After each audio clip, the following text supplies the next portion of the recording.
बात कि भारत की न्याय पद्धति का नाश हो जाएगा तो भारतीय समाज टूट जाएगा। ऐसे ही मैकॉले एक बात और कहता था। मैकॉले की लिखी हुई एक चिट्ठी है मेरे पास, उसकी फोटोकॉपी। लंदन में एक लाइब्रेरी है, उसका नाम है इंडिया ऑफिस लाइब्रेरी। वहां से मैंने निकलवाई है। इंडिया ऑफिस लाइब्रेरी में से ऐसे कुछ 50,000 से ज्यादा डॉक्यूमेंट्स मैं निकाल के लाया और वहां के कई लोगों की मदद से हमने वो निकलवाए हैं। तो उनमें एक चिट्ठी है मैकॉले की, वो उसके अपने पिताजी को उसने लिखी है।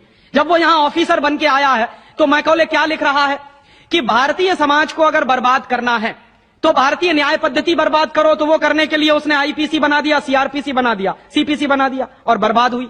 दूसरी बात वो कहता था कि भारतीय समाज को बर्बाद करना है तो भारतीय शिक्षण पद्धति का नाश करो।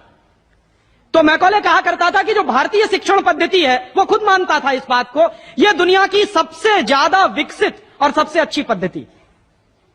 क्या होता था, यहां गुरुकुल चलते थे, गुरुकुलों में विद्यार्थी पढ़ते थे और विद्यार्थी 20 साल तक, 25 साल तक ब्रह्मचर्य का पालन करते हुए शिक्षा ग्रहण करते थे, संस्कार मिलते थे और वो संस्कार लेकर समाज में जाते थे।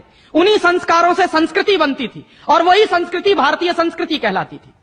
ऋषि थे, मुनि थे, बड़े बड़े ज्ञानी थे, महात्मा थे, वो गुरुकुलों को चलाया करते थे और सारे के सारे गुरुकुल जो चला करते थे उनमें वेदों का अध्ययन, पुराणों का अध्ययन, उपनिषदों का अध्ययन, जो भारतीय ज्ञान है, जो भारतीय मनीषा है, उन्हीं सबका अध्ययन संस्कृत के माध्यम से कराया जाता था।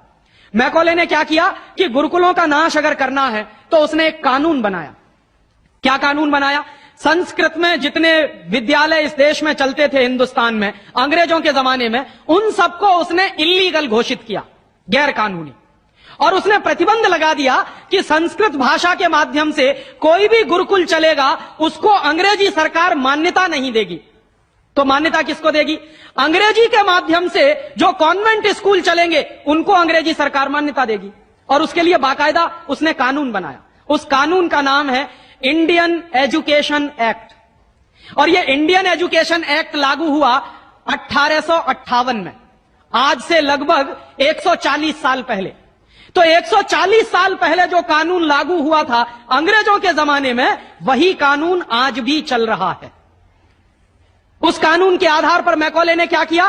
संस्कृत के माध्यम से चलने वाले गुरुकुलों को बर्बाद कर दिया, कानून बना के उनको बंद करा दिया। जो उनमें अध्यापक होते थे, गुरु होते थे, उनको मार पीट कर अंग्रेजी सरकार जेल में बंद करती थी। जो विद्यार्थी अध्ययन के लिए जाते थे उनको रोक दिया जाता था, उनका अध्ययन ना होने पाए उसके लिए समस्याएं खड़ी की जाती थी। और दूसरी तरफ कॉन्वेंट स्कूल चालू कर दिए और उसमें अंग्रेजी के माध्यम से शिक्षण देना शुरू किया। एक दिन उसने अपने बाप को चिट्ठी लिखी और इस चिट्ठी में उसने ये लिखा कि मैंने हिंदुस्तान में एक ऐसी शिक्षण पद्धति पैदा कर दी है जिसमें अगर हिंदुस्तानी विद्यार्थी पढ़ेंगे तो पढ़कर निकलने के बाद वो शरीर से हिंदुस्तानी होंगे, दिमाग से सब अंग्रेज हो जाएंगे। वो देख रहे हैं, अभी देख रहे हैं। तो शरीर से हिंदुस्तानी और दिमाग से अंग्रेज। तो मैकॉले दूसरी बात लिख रहा है उस चिट्ठी में कि जब वो शरीर से हिंदुस्तानी और दिमाग से अंग्रेज हो जाएंगे तो अंग्रेजों के हिसाब से सारे काम करेंगे। और वो विद्यार्थी जब कॉन्वेंट स्कूल में से निकलेंगे तो सबसे ज्यादा गालियां भारतीय संस्कृति को देंगे, सबसे ज्यादा गालियां अपने मां बाप को देंगे। कैसे? मॉम और डैड कह के। डैड माने होता है मरा हुआ और मम्मी माने होता है शव। इजिप्ट में आप जाइए, मिस्र एक देश है, वहां पे मम्मीज कहा जाता है किसको? मरे हुए आदमी के शव को। तो हमारी मां हो गई मम्मी, मम्मी, और पिताजी हो गए डैड।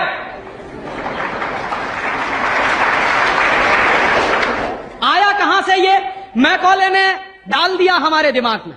और मैं ये कहता हूं कि मैकॉले तो मर गया, उसका बाप भी मर गया, सब मर गए, भगवान उनकी आत्मा को शांति दे, लेकिन उसकी जो आत्मा है वो हम सब में प्रवेश कर गई है। और कैसे प्रवेश कर गई है? मैं आपको ये इतिहास की सच्चाई बता रहा हूं कि जिस जमाने में मैकॉले ने इस देश में सबसे पहला कॉन्वेंट स्कूल खोला था कलकत्ता में, वो कॉन्वेंट स्कूल चला नहीं, बंद हो गया। क्यों बंद हो गया? क्योंकि कोई भी भारतीय मां बाप अपने बच्चे को कॉन्वेंट में पढ़ाने को नहीं भेजता था। अंग्रेजों के जमाने की बात बता रहा हूं। अंग्रेज अपनी पूरी ताकत लगाकर भी इस देश में कॉन्वेंट स्कूल चला नहीं पाए, लेकिन अंग्रेजों